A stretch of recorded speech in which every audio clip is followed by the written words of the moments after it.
많이 본 기사를 통해 글로벌 기업 소식과 산업 트렌드를 알아보는 더구루 인사이트 시간입니다. 오늘은 현대자동차의 자율주행 기술이 테슬라를 앞섰다는 평가가 나왔다는 기사부터 보겠습니다. 지난 6일 미국 토크뉴스 기사에 따르면 현대차와 GM을 로보택시 상용화에 가장 근접한 기업으로 선정했다고 하는데요. 현대차는 우버와 함께 올해 미국 라스베이거스를 시작으로 자율주행 레벨 4 기술이 탑재된 아이오닉 5를 통해 로보택시 서비스를 상용화한다고 발표했습니다. 또 미국 자율주행 업체 앱티브와 합작 설립한 모셔널의 자율주행 기능을 활용하는 등 로보택시 시장을 선점하고 있습니다. 성일하이텍의 독일 리사이클링 파크 건설에 빨간불이 켜졌습니다. 지난 4일 독일 바트 블랑켄부르크 당국은 환경규제 법령인 연방임미시홈 방지법에 따라 성일하이텍의 공장 건설과 운영 승인이 어렵다고 밝혔는데요. 당국은 또 성일하이텍이 환경 문제를 어떻게 해결할 것인지에 대한 정보 제공이 부족하며 일부 항목은 불분명하다고 지적했습니다. 이로 인해 이르면 오는 3월 착공 예정이었던 성일하이텍 리사이클링 파크는 인근 소도시의 반발로 인해 건설에 난항을 겪고 있습니다. 네, 기사 속 내용 더 심층적으로 알아보기 위해서 김병용 더구루 편집국 수석 에디터 모셨습니다. 안녕하세요. 네, 안녕하세요. 네, 첫 번째 기사부터 살펴보도록 할 텐데요. 현대차가 이제 로보택시 서비스를 지금 시범 운행하고 있다고 알려져 있는데 지금 자율주행 레벨 4 기술이 탑재됐다. 또 이런 이야기도 있었거든요. 지금 현대차의 자율주행 기술이 어느 정도인지 그리고 좀 사업 현황이 어떻게 되는지부터 알아봐야 될 것 같습니다. 굉장히 어려운 얘기인데 일단은 이제 자율주행 기술 항상 나오면 레벨 4, 레벨 5가 뭐냐? 이게 누가 발표한 거냐면 이제 국제자동차 기술자 협회 SAE라는 곳이 있는데 여기서 발표하는 게 표준이 레벨 0부터 5까지 있습니다. 레벨 5까지. 그러면 지금 6단계로 돼 있는 거예요. 그러면 지금 굉장히 많이 발전한 수준인 거네요. 보통 0부터 2까지는 이제 소위 말하는 이제 운전자가 주도권을 갖고 있는 흔히 말하는 우리 가다가 장거리 가면 크루즈 기능 같은 거 있지 않습니까? 그 정도. 네, 3부터가 이제 약간 고도 자유화라고 하는데 레벨 3 같은 경우는 평상시에는 잘 가다가 비상시에는 운전자가 개입하는 정도. 레벨 3, 레벨 4도 비슷하고요. 레벨 5는 이제 완전 자율. 그러니까 사람의 개입이 아예 들어가지 않는. 네, 그래서 그런 것들이 있는데 보통 이제 글로벌 기업들이 레벨 3, 4는 언저리 다 있어요. 근데 이제 최근에 현대자동차가 작년에 그 삼성증권이 주최한 글로벌 투자자 컨퍼런스에서 이런 얘기를 했어요. 그러니까 지금 레벨 3 기준으로 했을 때 한 최고로 앞선 기업과 1년 정도 차이가 난다.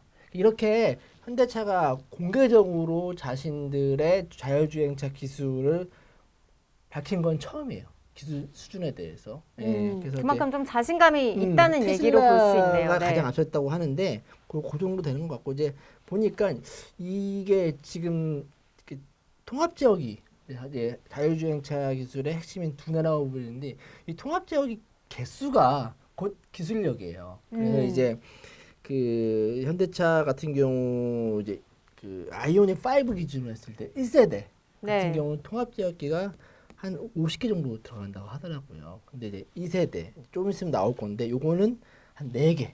그러니까 통합자가 많으면 많을수록 서로 간섭하고 있으니까 오류 가능성이 많은 거예요. 네, 그래서 이게 줄면서 좋은 거죠. 근데 2025년 목표인 것 같은데 그때는 3세대 제어기는 제품들은 그 기술들은 3개 정도로 간다 했을 때 이 3세대 같은 경우는 테슬라 기술보다 연상력은 더 빠를 것이다 라고 호언장담하고 있는 상황이에요. 그래서 지금 현대차는 현재로는 테슬라에 비해서 한 레벨 3 기준으로 해서 1년 정도 늦춰져 있다. 근데 한 2025년께 내후년이죠. 그때는 3세대 제어기가 통합 제어기가 나왔을 때는 앞설 것이라고 얘기를 하고 있습니다. 그래서 지금 제품 라이브를 보면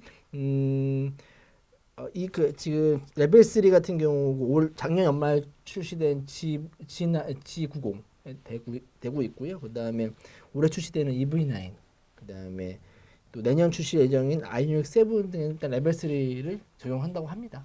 그러니까 그 통합 제어기라고 하나요? 그게 네. 이제 줄어들수록 네. 이제 자율주행 그 기술이 높은 거죠. 더 높다. 네, 네, 이렇게 간단하게 할 수 있는 거니까. 네, 이렇게 볼 수 있고 이제 2025년쯤에는 테슬라보다 확실하게 조금 앞서 나가는 뭐 그렇게 주장하고 있습니다. 현대차 입장에서는 네. 네, 네. 앞서 나가는 기술을 이제 음. 발휘를 할 거다. 음. 네, 여기까지 이제 확인을 네. 해봤고요.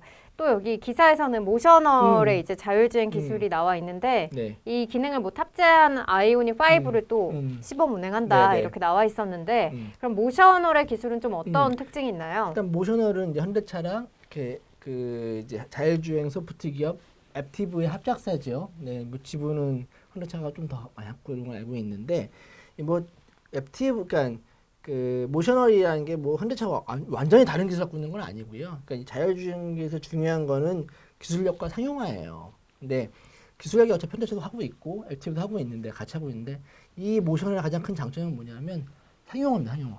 그러니까 그만큼 많이 도로에 돌려본 거예요. 그러니까 네. 테스트를 많이 네, 그렇죠. 해본 경험이 그래서 있다. 지금 모셔널은 뭐 미국에서 큰 도시에서 4-5개에서 좀 돌리고 있고요. 운영하고 있고 약 그동안 운행하면서 10만 회를 운영했는데 그동안 사건이 한 번도 없었어요. 그만큼 네, 안전성도 안전성이 어느 정도 있다는 보장이 거죠. 되어 네, 있다는 그래서 거네요. 올해부터는 본격적으로 뭐 우리 기사에 나왔지만 우버랑 같이 하고 있고요. 좀 더 다양한 그 차량 공업체들과 올해부터 본격적으로 이 기술을 허용한다고 합니다. 그래서 미국에서 어느 정도 성공화 되면 뭐 싱가포르나 사우디에서 좀 이걸 해보겠다라는 상황인 것 같아요. 그러니까 결국에 모셔널은 이제 안정성을 조금 그렇죠. 특징으로 꼽을 수 네, 있고 네. 이제 이 미국을 중심으로 해서 여러 가지 이제 사업 발판을 넓히다가 다른 국가로 뻗어 나갈 것이다. 그러니까 모셔널의 가장 큰 장점은 뭐냐면 다양한 경험을 했다. 다양한 도를 통해서 다양한 데이터를 쌓았다. 그 경험이 그 안정성으로 이어진다는 말씀인 거죠. 네. 네, 여기까지 이제 모셔널의 기술에 대해서 정리를 해봤고 사실 테슬라도 지금 뭐 자율주행 기술을 네. 계속 개발을 네, 하고 그렇죠. 있는 상황이잖아요. 그럼 음. 테슬라는 어느 단계까지 좀 개발이 된 건가요? 그러니까 테슬라의 목표는 2024년 내년에 운전대 없고 페달 없는 페달까지 없는 네, 그 소위 영화에서 봤던 아이로봇인가요? 거기서 이제 아우디 차가 나오는데 그 주인공이 탔는데 뒤에 안에 없어요. 자취밖에 없고 안전벨트도 없고 뭐 근데 가끔씩 뭐 사고 나니까 안전벨트 딱 나오기도 하고 안전벨트가 아니라 운전대가 그러니까 비상시에 쓸 수 있는 네. 그런 걸 해주겠다, 그런 걸 보여주겠다라는 건데 과연 가능하느냐? 약간 의문보가 생겨요. 왜냐하면 아까 모셔널은 사고 한 번도 없었는데 지금 테슬라 그 FSD 자율주행 시스템이라고 하는데 이 가격이 지금 뭐 우리나라 돈으로 2천만 원 정도 돼요. 웬만한 경차값이랑 비슷한데 요거 가지고 있는 차들이 사고 난 게 지금 12건 보고가 됐습니다. 네. 그래서 미국에서 지금 조사를 하고 있어요, 비밀리에. 공개적으로 하지는 않고 이제 뭐 뒤에서 이제 테슬라랑 같이 뭐 비공식적으로 조사를 하고 있는데 그거 좀 봐야 될 것 같아요. 그래서 이 기술이 완전 신뢰할 수 있느냐? 그러니까 테슬라가 말하는 것처럼 운전대 없고 페달 없을 정도로 할 수 있느냐라는 건 좀 지켜봐야 될 것 같아요. 그러니까 아직 조사 중인 거기 때문에 확실히 뭐 나온 바는 없고 아직 알려진 바도 없다. 그렇죠. 근데 그럼에도 뭐 전 세계 주요 자동차 업체들에서 가장 앞서 있는 자율주행 기술을 갖고 있는 것은 테슬라인 것이다라는 건 좀 뭐 약간 일반적인 평가인 것 같습니다. 네. 제가 여의도역에서 이제 어떤 분들이 얘기하시는 걸 들었는데 테슬라를 그 자율주행 차를 직접 타보신 분이 계신가 봐요. 그 미국 현지에서. 근데 생각보다 너무 기술이 좀 뛰어나서 놀랐다 이런 얘기를 제가 그런 분 많더라고요. 네, 제가 역에서 우연찮게 듣게 됐는데 어떻게 좀 앞으로 기술이 발전이 될지 좀 더 지켜봐야 될 것 같습니다. 네.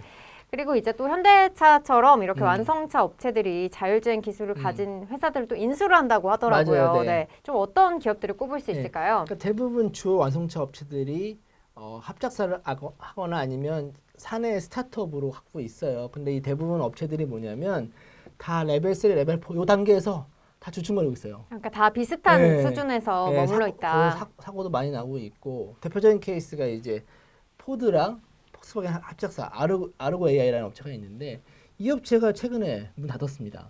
어떤 이유 때문이죠? 그러니까 포드 CFO가 이런 말 했어요. 이거 해봤는데 6년 동안 해봤는데 이거 수익성 확보하는 시점도 어렵고 이거 들려면 앞으로 더 완전한 자율성 가지려면은 몇십억 달러 더 투자될 것 같다. 이거 장담할 수 없다. 그래서 일단은 접기로 했어요. 접기로 했고 또 하나는 이제 지행 같은 경우는 자율주행사 크루즈가 있죠. 근데 이 업체 뭐 지행 같은 경우는 로보택시를 운영하고 있는데 지금 뭐 큰 무리 없이 잘하고 있는데 여전히 아직은 수익성을 내기엔 좀 힘든 상황이다.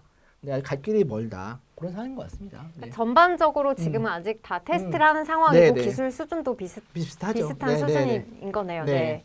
여기까지 이제 현대차의 그 로보택시 사업과 또 자율주행 기술에 대해서 정리를 해봤고 네, 네. 이제 두 번째로는 성일하이텍 음. 얘기를 해봐야 될 것 같은데 네, 네. 지금 독일 당국에서 환경 문제 때문에 좀 건설을 승인할 수 없다 네. 이렇게 좀 네, 얘기를 네. 했는데 지금 구체적으로 당국에서 어떤 입장을 밝힌 건가요? 일단은 저희가 맨 처음 썼을 때 기사랑 지금 독자분들이 보신 기사 약간 차이가 있는데 네. 예, 뭐 저희는 맨 처음에 이 공장에 들어서는 시 당국이 좀 약간 불허했다라는 얘기를 썼는데 그쪽 성일아텍에서 현지에 문의해 보니 그건 아니고 바로 옆 도시 그러니까 인근에 있는 예, 도시에서 도시에서, 반발을 하는 이 거죠. 도시 당국이 이거 문제가 많어 하면 안 돼라고 의견을 제시한 거고요.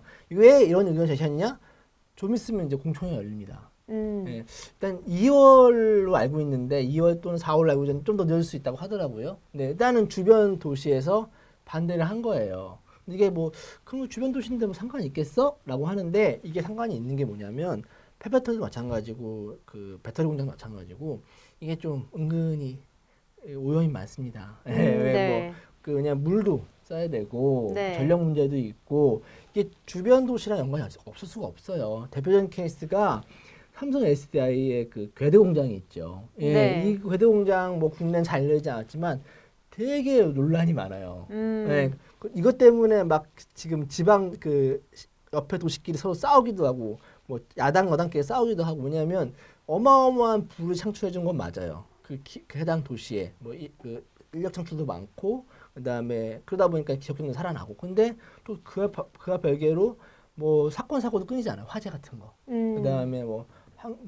그 폐수 문제, 전력 문제들이 좀 끊이지 않더라고요. 그래서 또 그 혜택을 받지 못하는 그 인근 도시나 그 피해를 보는 또 도시들은 또 되게 시끄러워 반대를 해요. 계속. 예. 그러니까 결국에 뭐 이익은 없고 그렇죠. 안 좋은 계속 영향만 그렇죠. 미치니까. 네. 그래서 지금 이 그 성일하이텍 독일 프로젝트도 좀 봐야 될 것 같아요. 일단은 뭐 지금 해당 공장에 들어서는 시에서는 강력하게 좀 추진하고 있습니다. 왜냐하면 좀 폐배터리가 되게 핫한 산업이기도 하고 많이 필요하니까요. 근데 뭐 여러 가지 환경 문제나 난관들이 있을 것 같고요. 특히 이 독일 프로젝트가 왜 중요하냐면 뭐 성일하이텍 안 해도 상관없어요, 사실. 워낙 러브콜도 많은데 제가 말씀드린 것처럼 이 저희 기사 보시면 삼성물산 여기 지분 갖고 있습니다. 예, 사실상 이거 삼성물산 거예요. 이 공장은 뭐 공개할 수는 없지만 삼성물산한테는 앞으로 폐배터리 사업을 하나 테스트 베드입니다. 왜냐하면 삼성 SDI가 관계사잖아요. 거기서 지금 미국 공장도 지으려고 하고 있고, 뭐 헝가리, 뭐 폴란드, 뭐 유럽에도 공장이 있고, 뭐 동일도 간다 안다 말들이 많은데 거기 앞으로 계속 폐배터리 사업 커질 거거든요. 한번 해봐야 돼요. 예. 그래서 이게 단순히 뭐 성일하이텍이 공장 직구하는 문제가 아니라 삼성 차원에서도 굉장히 중요한 프로젝트다 이게. 그러니까 네. 결국에 이 삼성물산이 그 폐배터리 사업을 조금 테스트벨 다쓰는 곳이 진출하기 위한 그런 발판이 될 수 있는 곳인데 현재로서는 이게 통과될 것이다 장담할 수 없는 상황인 것 같습니다. 네. 그럼 삼성물산 측에서도 좀 다른 그런 방향을 모색을 해봐야 되는 상황인 뭐 거네요. 아직까지는 여기에 올인하고 있는 것 같습니다. 네. 일단은 성일하이텍이 뭐 공장을 짓는 거에 대해서는 네. 뭐 큰 이슈는 아니지만 오히려 이제 삼성물산에 좀 영향을 줄 수 네, 있다. 맞습니다. 네, 네. 이렇게 정리해 보면 될 것 같습니다. 네, 여기까지 기사 속 내용들 짚어봤고요. 오늘은 현대자동차의 자율주행 기술과 로보택시 서비스 그리고 성일하이텍의 독일 리사이클링 파크 이슈에 대해서 자세히 알아봤습니다. 오늘 준비한 내용은 여기까지고요. 지금까지 더구로 인사이트였습니다. 고맙습니다.